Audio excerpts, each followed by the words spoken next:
चला निवेदन आणि ठीक आहे का? झालं तुम निवेदन 2 केलं? मिनिटं. निवेदन. अध्यक्ष महोदय,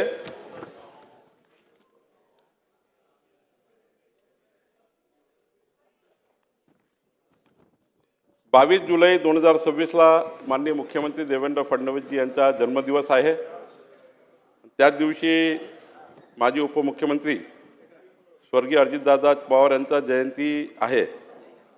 या निमित्ताने आपण हा विचार करतो आहे की राज्यामध्ये छत्रपती शिवाजी महाराज महाराजस्व अभियानाच्या माध्यमातून प्रत्येक विधानसभा मतदारसंघामध्ये एक शिबिर आयोजित करायचे आणि या शिबिराच्या माध्यमातून राज्यातल्या संपूर्ण सेवा हमी कायद्याच्या सेवा आपण महाराष्ट्राच्या जनतेला उपलब्ध करून द्यायच्या, असं एक शिबिर आपण आयोजित करण्याचा निर्णय घेतलेला आहे. 22 जुलैला हे शिबिर होतील. 22 जुलैला काही कारणाने होऊ शकले नाही तर 25 जुलै आणि 26 जुलैला होतील आणि त्यामुळं एका विधानसभेत एक शिबिर होईल 22 जुलै, 25 जुलै किंवा 26 जुलैला. आणि या शिबिरामध्ये केंद्र सरकार, राज्य सरकारच्या ज्या ज्या योजना मंजूर झालेल्या आहेत किंवा काही लाभार्थ्याचे लाभ मंजूर झालेले आहेत, सर्वच विभागाच्या राज्याच्या, महसूल असेल, कृषी असेल, ग्रामविकास असेल, सर्वच विभाग. आणि यामध्ये अत्यंत 2 महत्त्वाचे जे निर्णय झालेले आहेत की महिलांना शेतकरी जे आता दर्जा दिलेला आहे, कृषी विभागाचे या ठिकाणी मंत्री आहेत. राज्य शासनाने ऐतिहासिक निर्णय घेतला. मी मुख्यमंत्र्यांचे धन्यवाद व्यक्त करतो, कृषी मंत्र्यांचे धन्यवाद व्यक्त करतो आणि आपल्या सभागृहाचे की आपण या ठिकाणी कायदा मंजूर केला. तर या ठिकाणी महिला शेतकरी जे आता दर्जा दिला आहे याचे आय कार्ड त्यांना वाटप करणे किंवा दाखले देणे, जेणेकरून ते आपण सुरुवात करतो आहे. याच दिवशी गावठाण जे आपले आहेत राज्यातले, त्या गावठाणामध्ये स्वामित्व देण्याची सनद आपण आता सर्व गावठाणाचं सर्वेक्षण केलं आहे. प्रत्येकाची सनद तयार केली आहे.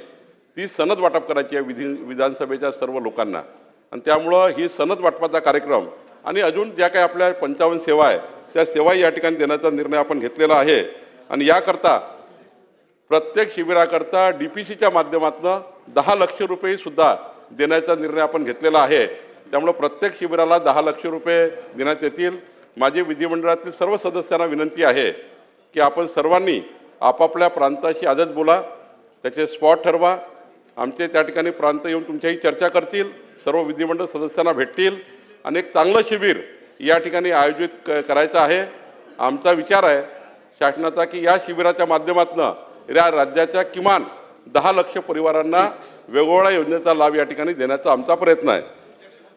दुसरं अध्यक्ष महोदय एक निवेदन आहे. अजून एक आहे 22 जुलै, 25 जुलै किंवा 26 जुलै 3 पैकी एक दिवस, कुठलाही दिवस निवडा तुम्हाला वाटेल तो, त्यापैकी त्या दिवशी करा. कारण 22 जुलैला बुधवार आहे, त्यामुळं शनिवार रविवार अजून एक ऑप्शन दिलेला आहे. शनिवार रविवारी या ठिकाणी 25 जुलै आणि 26 जुलै, त्यामुळे शनिवार रविवारी करता येईल किंवा 22 जुलैला करता येईल. त्यामुळं 3 दिवस दिलेले आहेत. नाही वाटेल त्या दिवशी करा ना, 3 दिवस ऑप्शन आहे तुम्हाला, 3 दिवस दिलेले आहेत.